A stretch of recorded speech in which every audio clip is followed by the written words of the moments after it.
menceburi bidang makeup selama 18-19 tahun yang lalu.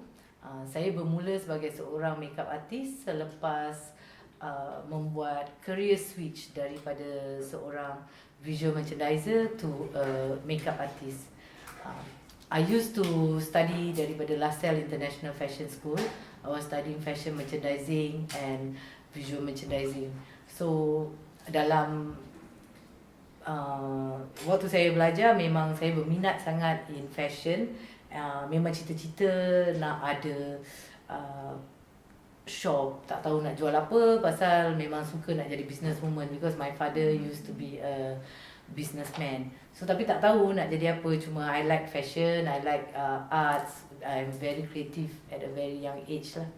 So bila I studied fashion, I first discovered about makeup is when we do a lot of fashion shows back then, during school graduation events, and then we coordinate fashion shows during LaSalle days, and I always get impressed with all the makeup artists working behind the stage.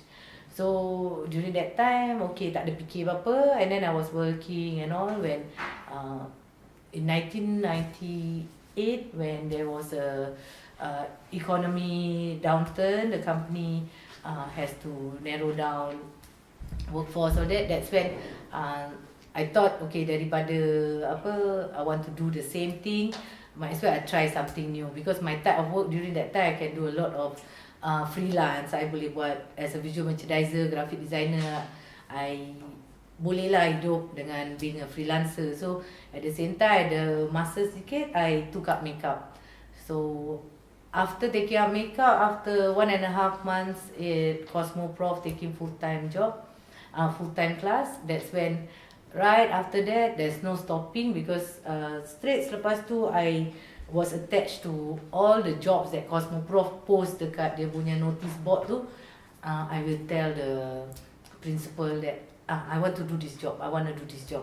So during that time memang kita dapat allowance $10 duit makan lah, that kind of thing, but makeup provided by Cosmo Prof. And then months and months I was doing a lot of theatre show. So during that time when involved in backstage, memang your speed has to improve, makeup have to improve, and then stage makeup kena tebal, make sure it lasts the whole day, that kind of thing. So I get the fun lah, macam enjoy lah, I love doing it. So I said, okay, freelance job yang visual merchandiser, design semua nantilah later. So I was just stuck to it. Okay, after that habis, I took another project lagi, buat some makeover and stuff like that.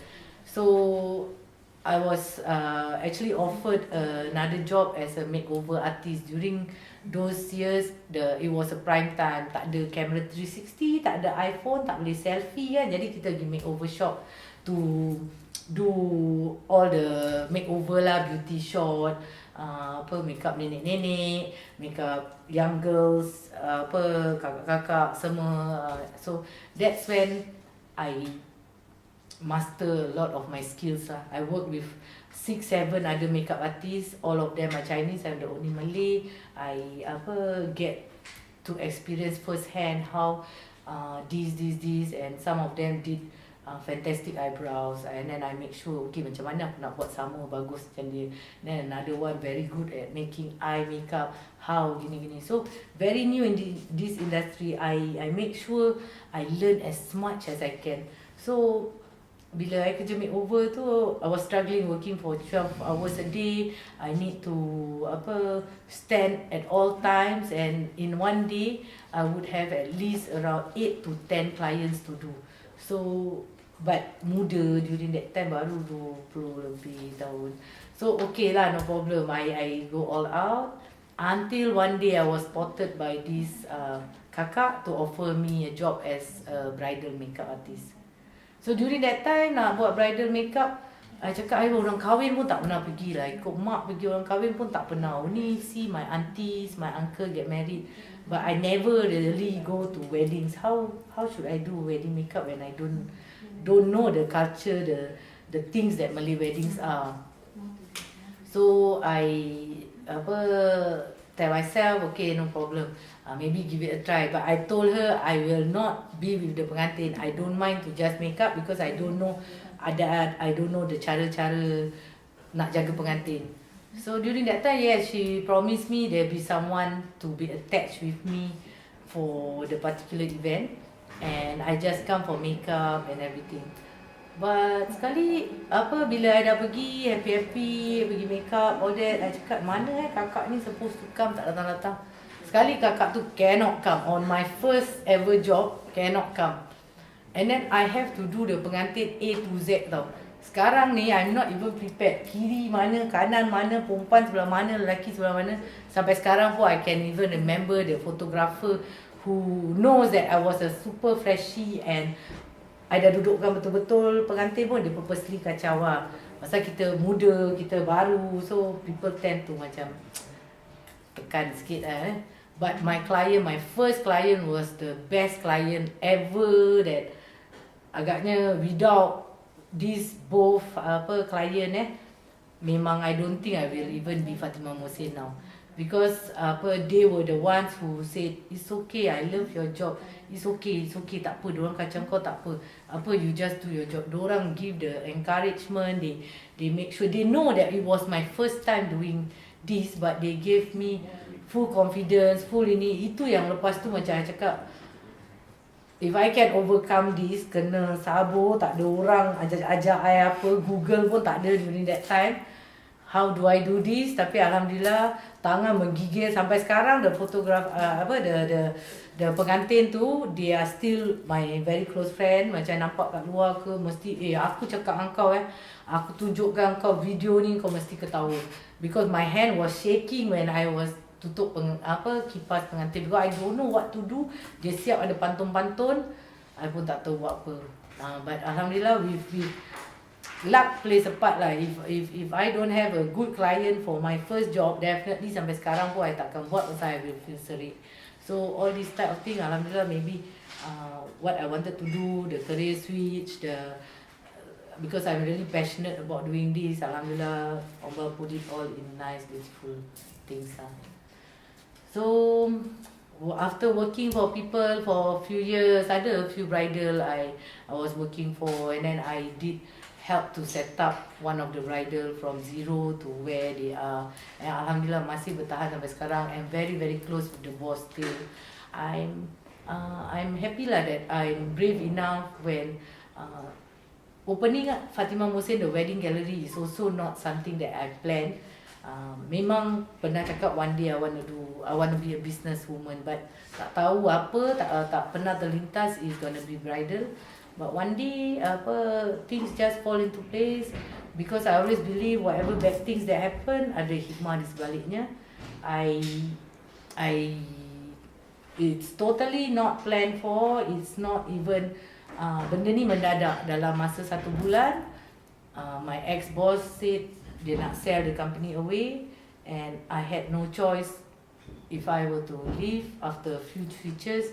I feel ini, so that's when I take the courage with a lot of support from my mother, my brothers. They gave me all this support, and they say insyaAllah lah you can do it.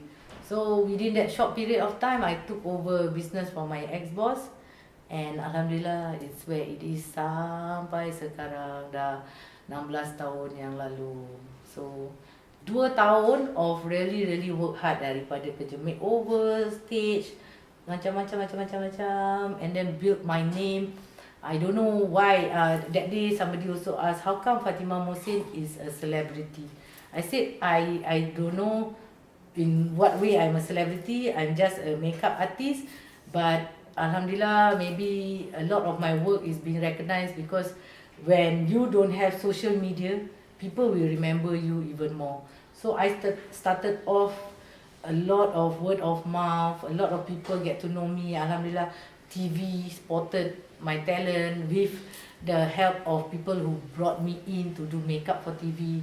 They spotted me, and then media, surat khabar, majalah Manja, when Manja start sampai Manja dah tak ada pun, alhamdulillah Fatimah masih bertahan. So during that time also, all this is is what make people know Fatimah Mohsin. Memang bila kita start, one day pernah kita brainstorm nak taruh nama company ni apa. One of my close friends cakap, just put it as your name, Fatimah Mohsin, the wedding gallery. So one day Fatimah Mohsin name will be a household name, which I totally never expected. But till now, I am very thankful lah to my good friends who actually encourage me, cakap, oh, you can always do it. So okay lah, alhamdulillah lah, with good support, family and friends, yeah.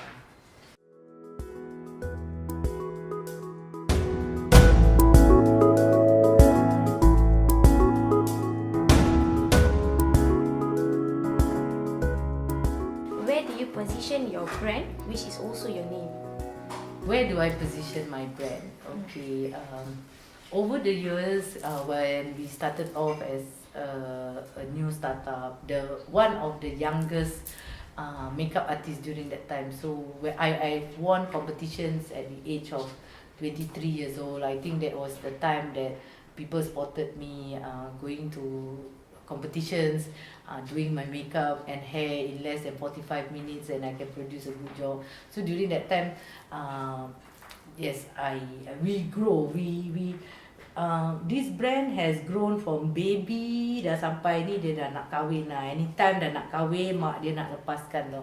So probably at this age memang dia dah more than a teenager, mature adult. So we've actually groomed this brand, although it's my name, but we put it as a brand now, Fatimah Mohsin, as a brand. The wedding gallery of Fatimah Mohsin, the makeup artist, Fatimah Mohsin Designs, it's just a brand. We have actually worked very hard to actually place ourselves to be one of the leading bridal or fashion company in Singapore. In fact, in terms of image styling, makeup, TV programs, we have actually probably placed ourselves to be the leader in the market lah. Okay. So, what is the extent of services that the Fatimah Mohsin, the wedding gallery, offer to these wedding couples? Okay, Fatimah Mohsin, the wedding gallery, started off as a bridal company that provides makeup, hair and bridal outfit to clients. Tapi sekarang ni kita dah bukan sekarang, 15 years ago we have actually expanded because I have a full team. Bila we first started, memang it was a solo thing, me with help of friends and family. But after that, I build sampai I have a whole team of staff, and it's getting stronger by the day, alhamdulillah. So we actually do all-in-one services like makeup, yes, baju. We do custom baju, made to measure. We customize designs. We even customize wedding packages individually to clients. Let's say, for example, if you have someone who comes in here and wants something different, yes, we actually customize everything for them. We tell them what are their needs, their budget, and we work out something for them. So coming to Fatimah Mohsin, the wedding gallery, if it's not being handled by myself even, I have a strong team who is a very experienced, a strong team yang akan menolong your wedding in every aspect. So daripada masak, dekorasi, berkat, hantaran, you name it lah, apa-apa saja, even venue. And now at this time on, we have actually collaborated with a lot of other vendors, like because this trend now is all about collaboration. You work with the best in the industries, you work with people who you trust could do a good job for you. So like we ourselves, the brand doesn't go out and reach to clients much, but we do have, like, for example, the Landmark, who actually Singapore Hospitality Group, who sells our packages to their clients. So indirectly we will have at least quite a number of clients in a year that is being sold by Singapore Hospitality Group. We also have another caterer, a renowned caterer who's good at their work, who wants to provide an all-in service, and they actually work out a deal with Fatimah Mohsin, the wedding gallery, for us to provide services for their couples. So the brand itself macam Fatimah Mohsin, the wedding gallery, bukan kat Fatimah aje, because it's a brand. It's like bila dorang take Fatimah Mohsin. Nowadays, Alhamdulillah, people don't need to engage Fatimah Mohsin herself to do everything. They trust the brand that the team can do as good a job as myself. So, and most of the people in my team is all of them are hand trained, personally trained from me myself lah. Okay, Alhamdulillah. Okay kakak, so does Fatimah Mohsin provide independent services like kalau couple datang dekat kakak cakap saya nak rent baju je dari kakak. Boleh. Yes. Fatimah Mohsin not only does full packages. Let's say even juruandam lah, any makeup artist out there who wants to start this business tapi tak ada baju, for them to invest on a bridal business is not cheap because the quality, the standard now is getting higher and higher. So for them to actually set up just a business just because they are makeup artists, it doesn't make sense lah, because banyak sangat things that you have to think about. Macam banyak sangat lah penak-penik dia yang you ada nak kena fikir. Oh, buka kedai bukan senang, banyak benda. So instead of going through that just like that, you need to be experienced. Even I myself, I said I struggled for 2 years. That was during that time of no social media. Competition was very little. But now competition tu dah terlalu banyak. Probably you need a lot of experience to actually really have a bridal shop. Not just opening, buy here, buy there and just open a shop. So you have to make sure that you know what the trade is about, macam mana orang buat fitting, macam mana orang jalani the day-to-day basis, how you treat your clients, how you actually service your client before and after their wedding. So that's why we also give opportunity macam kalau a client tu suka makeup artist ABC, they can go to ABC and ABC will come to us and get the full services, not just anything ataupun just baju, diorang can come to us and we can provide the fitting, we can provide the baju for them. Even kalau customer tu cakap dia datang sini cuma nak suruh Kak Fatimah je makeup pun boleh, ataupun suruh any of my makeup artist pun boleh, ataupun they come here just to see what they like. Dia pernah nampak kita kat wedding ada buat berkat ni, yes you can. So we are not limited, you come here everything must be under Fatimah Mohsin. It can be anything, everything, any type of services we are willing to offer help for you. Okay. Okay Kak Fatimah, so Fatimah Mohsin is known to be the trendsetter now. Okay, so how many outfits or makeup looks have you prepared for this year 2017? Okay, kalau nak cakap trendsetter bukan now je lah. I think tak nak sombong ni bukan cakap sombong, but I think I actually revolutionized the whole makeup industry atau the whole wedding industry when I first started.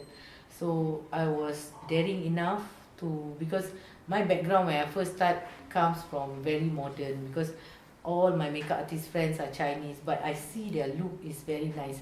Tak terlalu simple, tak terlalu plain, because there are some style of makeup that is super natural that you think macam tak pakai makeup, but during the time tu it was natural makeup but with a lot of coverage, but very defined eyebrows, lips, you can go nude, that kind of thing. So makeover makeup tu kena strong, tapi strong tak nampak macam, maaf cakap lah, during that time punya Malay weddings is all the 3-4 colour eyeshadow, satu atau up to down to up, that kind, rainbow punya colours. So when I wanted to do Malay wedding makeup, I don't want to follow the normal typical mak andam buat. So I beranikan diri, I said okay, this is my style of makeup. I like to do smoky eyes that time, I like to do 3D eyes that time, but with my own style, macam with nude lips, with very minimal hairdo, dah tak ada rambut sisik besar-besar tu semua tak.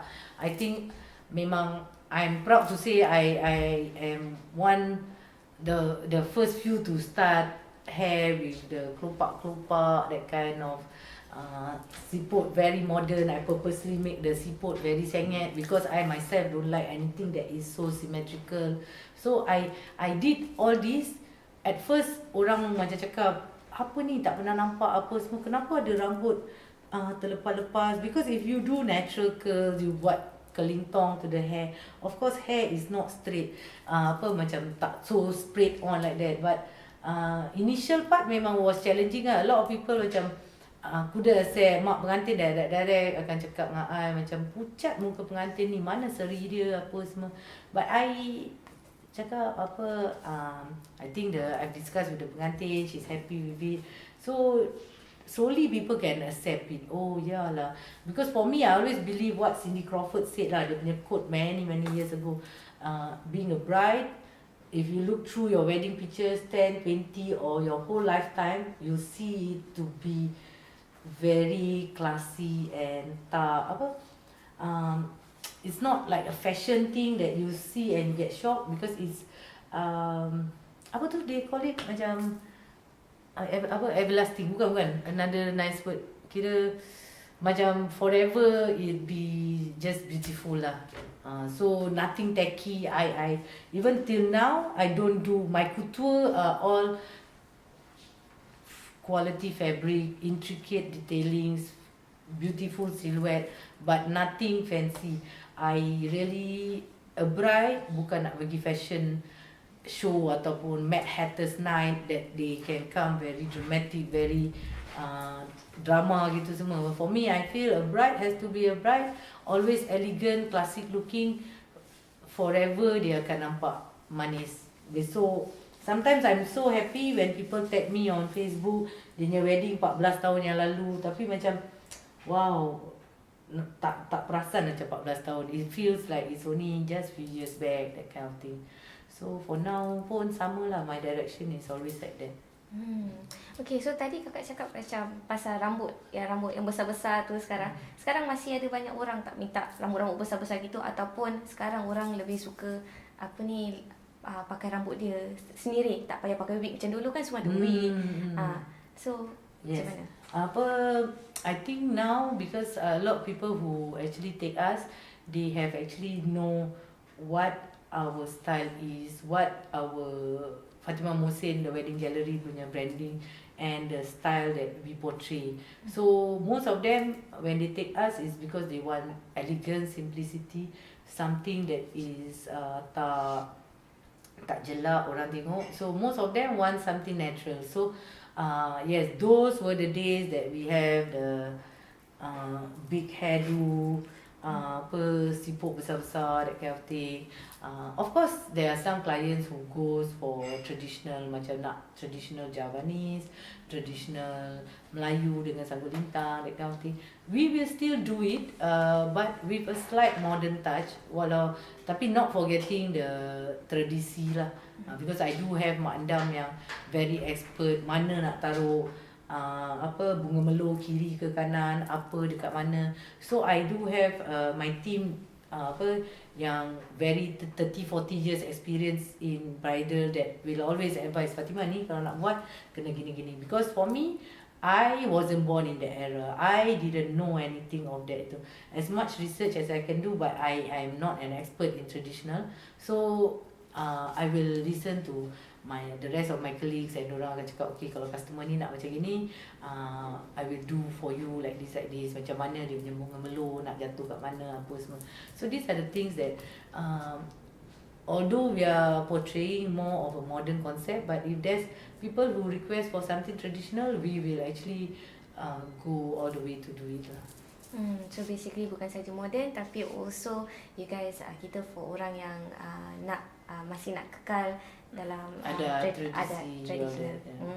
Okay, Kak Fatimah, for baju-baju, outfit, where do you get your inspiration from? Okay, daripada memang I first start pun, most of the time I will be inspired when I go overseas. I sit in a nice hotel room, I open the sketchbook. Dulu magazine kan, tak ada YouTube, tak ada Google semua. So just baca, tengok ataupun pinjam buku, and then take a look. Those when I first started lah. Macam now, I still cannot create nice design in my office atau kat home, because benda tu dah so used to me. So most of the time kalau I nak get new inspiration, it's not a reason, but I must travel to get inspired lah.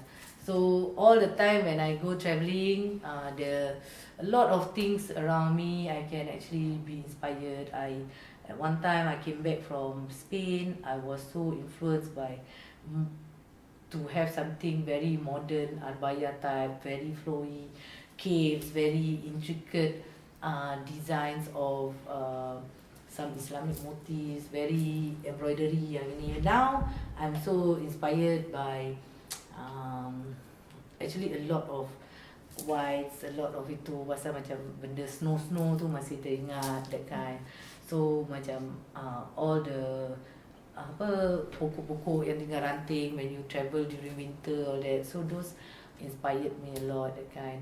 So macam it's always a reason lah for me to travel, is because bila I travel tu, so many ideas. Even balik daripada travel aja boleh fikir nak buka another business, ataupun nak besarkan another part of my business for something, because you have so much new ideas during that time. You have so much inspiration. You see how other people are doing things. Yeah. Okay, we move on to songket pula. Pasal songket is still very popular sekarang, and also dulu sampailah sekarang. So, what makes songket a prominent feature in weddings? Yeah, because songket is a very very beautiful material. Really one of the beautiful and most intricate materials lah. It's not the same as any printed fabric, because songket memang betul-betul ditenun, and then most of the time my songket that I use for the company itself is all songket tenun lah. It's not no prints, and also of a very very good quality, because being in this industry for so long, I've tried so many different type of songket. Pernah lah buat songket yang harga murah konon, macam wah best, murah. Sekali pakai tak sampai 2-3 wears, you see the weaves are all terlepas-lepas, the benang tak bagus, kain nampak reput, that kind of thing. So now I really invested a lot on the songket. Most of my songket will cost kain aja 5,000 to 8,000 ringgit. So this is very expensive, but why I am willing to do that is because I want the best for my client. I nak quality yang terbaik, and the songket that I use, most of it, if it's design macam itu satu je lah, orang lain takkan ada. You might get another emerald colour, but not of the same design, that kind of thing. So for me, I believe makin lama makin mahal songket tu. Macam some of the older bridal shops macam they feature a lot of classic. I do respect them. Dulu diorang beli songket Palembang, satu kali songket Palembang tu beribu-ribu harga, but I do have songket Palembang tu. I actually 15 tahun yang lalu atau 12 tahun yang lalu punya time, sampai sekarang songket tu tak patah pun, dia punya tu weave dia tak keluar, and still very good condition. Nak angkat dia berat, tangan pun boleh lengang.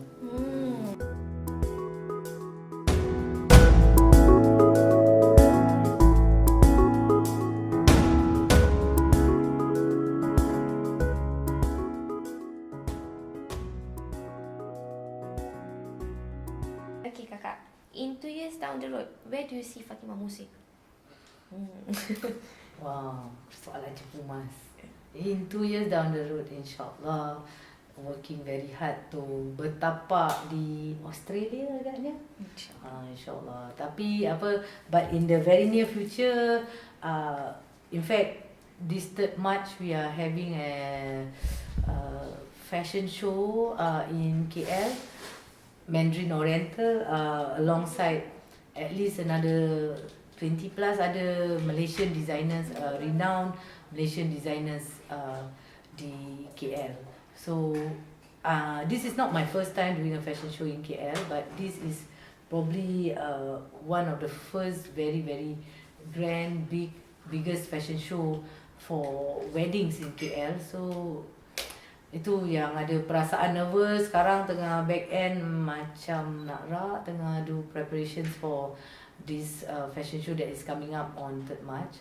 So why we have this step to actually buat fashion show in KL ni is really because we want to push ourselves to do even better because to be frank, di Singapore ni there is a lot of bridal shops. Yes, there is a lot of competitors, but indirect competitors, because I don't see myself having a direct competitor in a Malay bridal in Singapore, because we construct, we design, we construct, we purchase fabrics, we maknanya kita buat everything keseluruhannya from scratch, from Fatimah Mohsin, the wedding gallery itself. Tak ada, I'm not into like going to other designers and buying stuff, that kind of thing, because we are really proud to say we are so-called a design team. So the only way that we can challenge ourselves and be better is to be alongside all the bigger players, the better players. So macam kalau dekat Singapore, macam even nak masuk pameran pun, it's like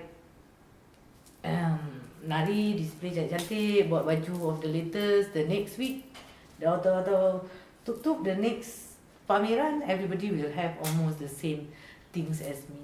It's not to say apa, kita nak kena push ourselves to be better. We cannot just macam see what others have and we replicate or something. We need to push ourselves to see how far we can go, how far we can actually create new designs, new ideas, because baju bridal ni memang tak senang lah. It comes from daripada basic to how to make the whole baju looks intricate, 3D, bringing it to life lah. So alhamdulillah that we are given a platform in KL to showcase this, and I hope I will get a lot of support from the Singaporeans and come and see. Maybe you can get inspired one day. I would love to have a lot of Singapore bridal to actually push themselves pergi take up a lot of design courses, do a lot of sourcing, develop your own collections rather than pick and buy here and there. So try to push yourself lah, so that I'm not the only one there. I'll be proud to have a lot of other Singaporeans around. Yeah. And in fashion line, in ready to wear, yes, I've seen a lot of people who have done that, but in the bridal industry banyak masih still takut nak ke depan. So we should, insyaAllah, and the next step in KL is actually to do a lot more marketing in KL. Who knows, ada rezeki to have a small little branch there in Malaysia, maybe to service the clients that I already have existingly, and insyaAllah more to come in the future. InsyaAllah. Okay, Kak, over the years, what are some of the lessons that you have learned and you try not to repeat lah? Ada tak? Lessons that I've learned, a lot of lessons, but for me macam it's part and parcel of life. I banyak benda yang bad things happen, tak suka nak ingat sangat lah. Pasal macam apa yang dah sudah tu sudah, but during that time we know whatever, we will improve ourselves to be better. And there's a lot of trial and error during back then, but now alhamdulillah lah, a lot of things when we do, we already know what are the consequences if we were to do it this way, that way. So memang challenges tu banyak sangat. Kalau kita tak persevere, kita tak bertekad, this is what we want to do, this is our main rice bowl, then you will tend to want to give up, because especially when you deal a lot with consumers, dengan customers, orang bermacam-macam jenis, even suppliers, kalau tak willing to cooperate with you, where you will tend to rasa macam oh my god, boleh pengsan lah buat ni. Macam kadang duduk fikir alah buat makeup lah sendiri-sendiri je. But you know, being in business, you have to challenge yourself. You have to push yourself further to make sure you want to be who you are, ataupun you kena tak boleh, kita punya mindset tak boleh so typical macam oh alhamdulillah I'm happy with what I have. You can always try and push yourself further, because you don't know what you have now will be what you can have in the future ke. Macam it's okay to work extra hard to save for the rainy day. So lagi bertenaga, lagi muda, I'm really not sure how long more I would want to be around in this industry, because a lot of sacrifices we made, family time with kids, that kind of thing. But this is part and parcel of life. Kalau kita work hard early on, maybe insyaAllah we can retire a little bit earlier, duduk luar negeri. So ataupun branch out, make life more exciting. Because I'm the type of person, kalau alamak, benda ni macam gini je, no excitement in me. I want a lot more excitement. That's why I challenge myself, nak buat tu, nak buat ni, nak buat tu ni. Because it makes your life more interesting. If not, boring nanti. Okay, so that's the sacrifices and lessons lah to make what Fatimah Mohsin what is now lah. Okay, so moving on to team weddings. Okay, team weddings are very common these days, kan? So what advice do you have for the couples with preferences for team weddings? Okay, yes, for the past 5 years, it has always been about team weddings, vintage, shabby chic, fairy tale, macam-macam lah. Important, they themselves need to do their own research to know what type of wedding the wedding is. Jangan just ikut apa yang orang buat. Important, whatever theme that you choose have to suit your personality. Whatever baju you nak pakai have to suit your own personality. If you can carry the look, you can carry the whole team. Important juga wedding ni, kalau kita buat dinner 200 orang, 50 orang, kawan-kawan you je, apa team yang nak buat pun tak kisah. Tapi if you are doing a voided wedding ataupun your wedding is jemput 1000 lebih orang, you nak happy kan parents, that kind of thing. So all this nak kena consider. So macam take into consideration a lot of other factors before coming out with a team or something like that lah. Like for us also macam dekat sini, maybe with the experience that we have, most of the time kita dah macam counsellor instead of consultant. Consultant and counsellor lain sikit so kita dah macam counsellor juga. Sometimes we always tell the clients this that apa is it okay or not. So after a while, okay, people will just weigh the pros and cons, what's good, what's not, and then baru kita start working on the planning. So all this is okay lah, two-way thing.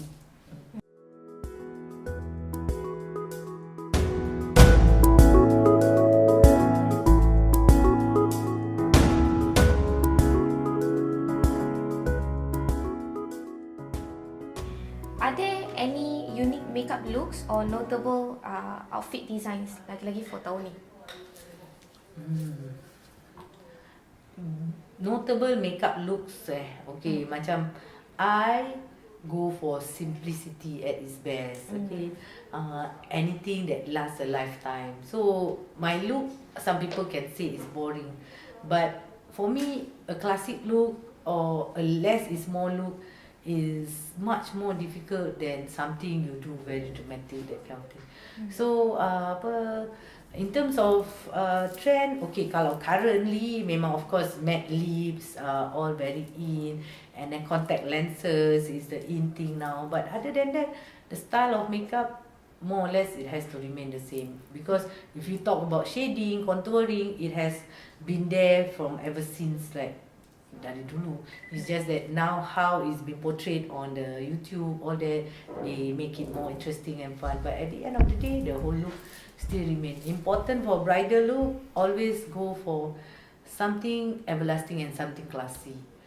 So in terms of dresses, outfit, now is the year of embellishments, embroideries, anything that is rich.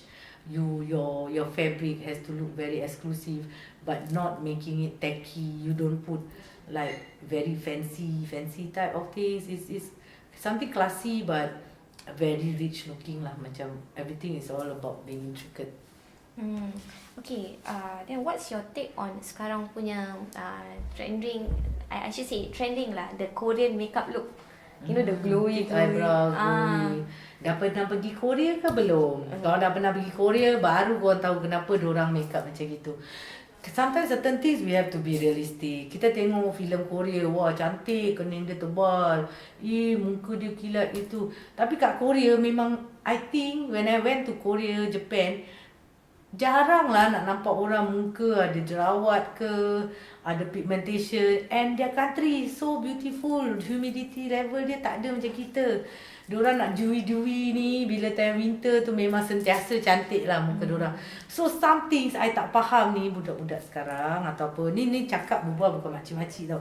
But sometimes take a look lah. Kalau you have to be realistic, you look at a YouTube video, Mak Saleh tu atau Negro atau this Japanese girl, Korean girl, makeup macam gitu. Please think for a while, does it actually relate to Singapore punya konsep, Singapore punya weather? We have the highest humidity in our region.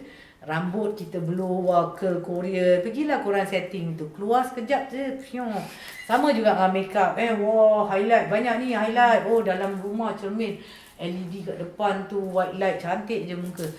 Sekali keluar je terus muka apa sih, bingung orang ni, muka berkilat-kilat, that kind of thing. So these are the things that before you follow a trend, before you follow a YouTuber doing something, before you go and highlight your eyes kat bawah ni macam nak rak ni semua, fikir, is it realistic or not? You are in Singapore.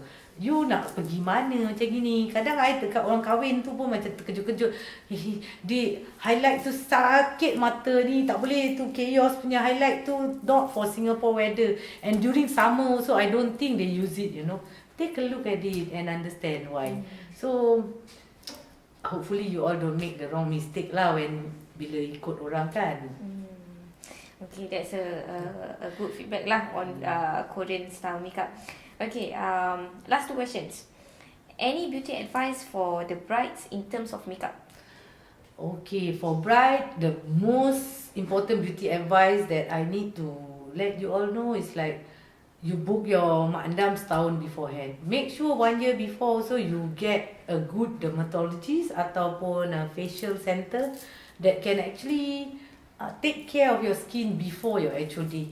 Because makeup artist, kita bukan plastic surgeon, okay? Kalau you ada jerawat, kalau you ada acne, pimples, or you don't have a very good skin, our canvas is already macam sama Any artist needs a very nice prime. You need to prime your canvas, kasih dia smooth, kasih dia tu. So kalau kita makeup artist, alamak, canvas tu je dah macam-macam ini. Do not expect us to change the makeup to be super flawless. Okay, tu nanti photographer atau camera 360 boleh help you lah. But other than that, very important for a bride or groom, this is a very serious thing. Bila you already decide on getting married 1 year before, probably you book your andaman, make sure invest a little bit of money on taking care of your face. Get proper skincare. If you have gifted good skin, just take care of it well. If not, just go to the doctor, get it, take care, minum air banyak-banyak. Important is the base. Important kalau nak makeup macam Korean tu, tengoklah muka diorang jaga betul-betul. Tapi jangan cucuk-cucuk tu semua, haram. Okay, kakak, last question. Okay, any special bridal tips for the bride and groom, this bakal mempelai yang nak kahwin tu? Special tips. Okay, important special tips of all tips, jaga muka ke jaga apa tu semua tak important. Important is really work on your budget, because at the end of the day, kita nak mulai hidup baru, make sure we start it in the right way. So yes, there is so many beautiful things everywhere, but make sure if the budget suits you, if it fits your own calculation, finances you macam mana, insyaAllah everything.